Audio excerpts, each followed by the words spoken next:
كان عندي حوض كبير وكان فيها سمكتين وانكسر وماتت السمكة الثانية وضلت واحدة. مش بابا بدي اخذ السمك، يا بابا نحن في ايش ولا في ايش، لا بدي اخذ السمك. هي شالت لقينا الحوض الكبير المكسور، بس رعاية ربنا في نتفة مية في اللي بعدين بيجيك الحوض الكبير موجود.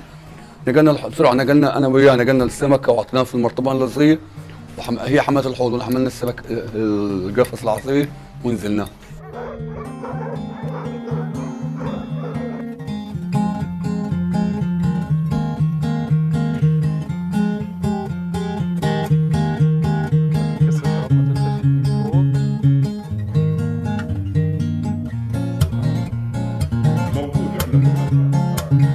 هاي طبعا الشهاده عندها كسر في الرقبه.